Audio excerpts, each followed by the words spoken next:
नफरत क्या क्या करवा सकती है।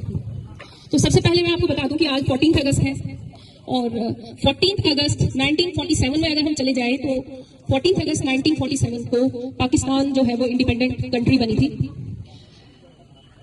ये कंट्री जो है ये 47 से पहले एग्जिस्ट नहीं करती थी और 47 में जब ब्रिटिश इंडिया से एक इंडिपेंडेंट इंडिया बनना था तो ब्रिटिशर्स ने सोचा कि सोने की चिड़िया को तो हम छोड़ नहीं सकते, लेकिन अब छोड़ना तो पड़ रहा है, लेकिन उससे पहले हम इस मुल्क में एक ऐसी आग लगाएंगे कि जो शायद सदियों तक कभी नहीं बुझेगी, और वो आग थी नफरत की आग।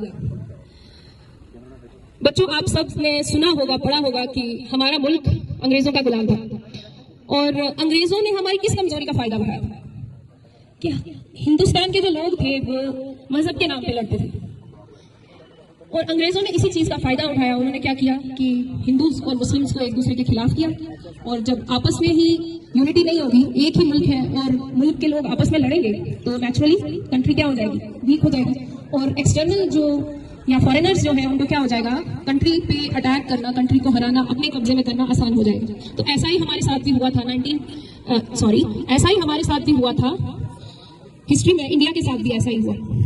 तो फिर बहुत सारे लोगों ने क्या किया, कुर्बानियां दी, अपनी जानें दी और इस कंट्री को ब्रिटिशर से आजाद कराया। लेकिन ये आजादी जो थी ये ना ही आसानी से मिली, और आजादी के बाद भी सब कुछ वैसा नहीं रहा जैसा कि हमारे फ्रीडम फाइटर्स चाहते थे।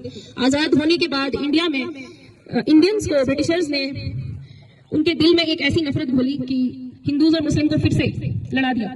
गांधी जी ने सबसे पहला काम इंडिया में आके क्या किया था, पूरे हिंदुस्तान में घूम के इंडियंस को यानी हिंदूज को और मुस्लिम्स को क्या किया था, यूनाइट किया था।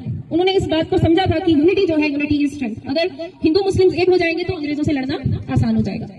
लेकिन इंडिपेंडेंस होने के बाद फिर वही हुआ कि हिंदूज और मुस्लिम वापस आपस में लड़ने लगे, और कहीं ना कहीं इसके पीछे रीजंस ब्रिटिशर्स थे। उन्होंने फिर से इंडियंस को यानी हिंदूज और मुस्लिम्स को कहा, हिंदूज को कहा कि कंट्री पे तुम्हें रूल करना चाहिए और मुस्लिम्स को कहा कि कंट्री पे तुम्हें रूल करना चाहिए, जिसका नतीजा ये निकला कि कंट्री जो थी वो दो टुकड़ों में बट गई, इंडिया एंड पाकिस्तान।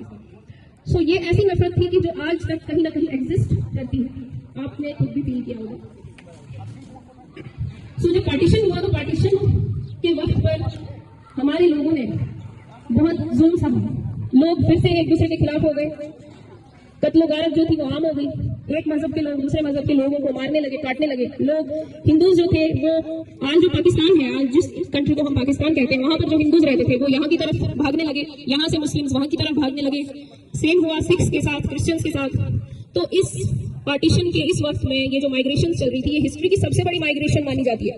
लोग यहाँ से पाकिस्तान और पाकिस्तान से लोग इंडिया माइग्रेट होने लगे।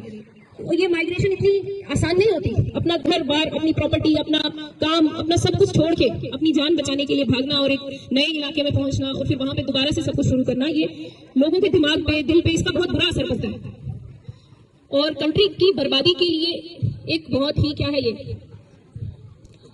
ये एक समझ लो एक हथियार यूज किया ब्रिटिशर्स ने इंडिया को तबाह करने के लिए, क्योंकि इसी इंडिया को हिस्ट्री में सोने की चिड़िया कहते थे और हमारी कंट्री जो है वो इस हथियार का शिकार हो गई। तो इस वक्त पे बहुत सारे लोगों की जानें गई, लोगों ने एक दूसरे को मारा, घरों को जलाया, कत्ल हुए, कुछ औरतें विधवा हो गई, कुछ माओ के बेटे चले गए, बच्चे यतीम हो गए। जान सबसे कीमती होती है, तो उस वक्त पे बहुत सारी जानें गई। तो ये थी ये छोटी सी कहानी थी पार्टीशन की। और